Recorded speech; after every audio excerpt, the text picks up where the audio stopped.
निठारी कांड में supreme court का बड़ा फैसला, आरोपी सुरेंद्र कोहली को बरी किए जाने पर कायम, सीबीआई और यूपी सरकार की अपील खारिज। सुप्रीम कोर्ट ने 2006 के बहुचर्चित और भयावह निठारी सीरियल हत्याकांड में आज एक अहम फैसला सुनाते हुए आरोपी सुरेंद्र कोहली की बरी किए जाने को बरकरार रखा है। इस मामले में सीबीआई, उत्तर प्रदेश सरकार और पीड़ित परिवारों की ओर से दाखिल कुल 14 अपीलों को सुप्रीम कोर्ट ने खारिज कर दिया, जिससे उन्हें बड़ा झटका लगा है। साल 2006 में नोएडा के निठारी गाँव में बच्चों के गायब होने की कड़ियां अब मानव अंगों की बरामदगी से जुड़ी, तो ये मामला देश भर में सुर्खियों में आया था। जितनी जो सीबीआई ने दाखिल की थी, जो कंप्लेनेंट ने दाखिल की थी, सारी अपील्स आज खारिज हो गई। तो क्या माना जाए कि अब पंडेर और कोहली दोनों बरी हो गए? जितनी अपील्स दाखिल की थी उस हिसाब से तो बरी हो गए। पंडेर साहब के खिलाफ 2 जजमेंट्स में अपील थी सीबीआई की और एक में थी कंप्लेनेंट की, तो वो अब उनके खिलाफ कोई मुकदमा नहीं बचा। और कोहली के खिलाफ? कोहली के जितने भी आज लगे थे, जिसमें सीबीआई ने और कंप्लेनेंट ने दाखिल की थी, वो सारे बरी हो गए। जो हाई कोर्ट का जो ऑर्डर था, जी, उसमें उन्होंने जो सीबीआई की तरफ से इन्वेस्टिगेशन किया गया था, उस पर बड़े गंभीर सवाल उठाए थे और वो सवाल आज भी जायज हैं। जी, वो इम्पोर्टेंट एस्पेक्ट्स बहुत सारे छोड़ दिए गए हैं। तो क्या सुप्रीम कोर्ट ने भी इस बारे में कुछ कहा? क्या हुआ है इसलिए? क्योंकि वो इसलिए नहीं कह सकते क्योंकि ये अपील एक्विटल के अगेंस्ट थी। सो जो कुछ कहना था सीबीआई ने कहना था, तो कोर्ट ने पूछा उनसे कि भाई अगर कोई आपको जो बरी हुआ करने वाला जजमेंट है, अगर उसमें आपको कुछ गलत लगता है तो आप पॉइंट आउट करिए। तो उस पे कोई ऐसा आर्ग्यूमेंट रखा नहीं जो कि कोर्ट को इम्प्रेस कर सके, तो वो बरी हो गए। मतलब तो इस आदेश का हम ये मतलब लगाएं कि मोनिंदर सिंह पंडेर जो हैं वो पूरी तरह से अब बरी हो गए? बिल्कुल, पूर्णतः। एक मामले में सिर्फ अभी जेल में है, बाकी में सब में बरी है, ऐसे मेरी जानकारी है उनके मुकदमों के बारे में।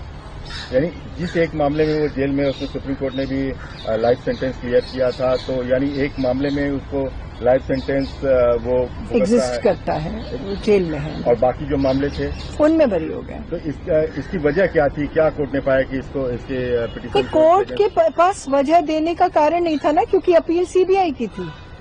तो अभी तक जो जजमेंट आया है वो एक हमने जो सुना, जो कोर्ट ने बताया कि अपील्स खारिज की जाती हैं। इसके अलावा भी कोई फाइंडिंग ना हमें पता है, ना हम बता सकते हैं। एज ऑफ नाउ एक्विटल के अगेंस्ट अपील्स हैं, तो आगे तो सीबीआई ने करना था ना, ग्राउंड तो उन्होंने देना था। टोटल कितने केसेस थे आज मैडम जिसमें कि उसको एक्विटल हुआ है कोहली को? कोहली को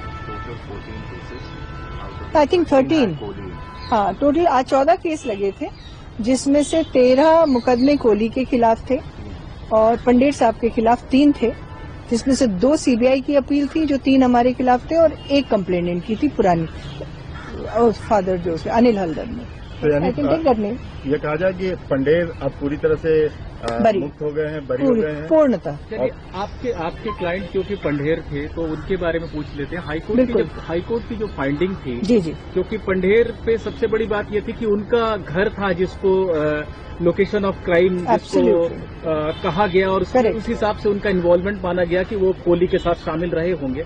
हाईकोर्ट की क्या फाइंडिंग थी? सीबीआई की जांच में क्या हाईकोर्ट ने? सीबीआई की जांच जो थी ना, आप हाईकोर्ट की फाइंडिंग पे बाद में जाते हैं। सीबीआई की जांच ये कहती थी कि पंडेर साहब घर पे नहीं थे जब ये हादसे हुए।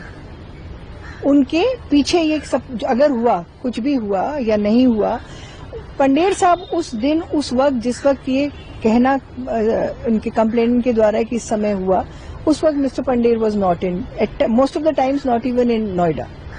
तो वही बात हाईकोर्ट ने मानी भी, अफर्म भी करी।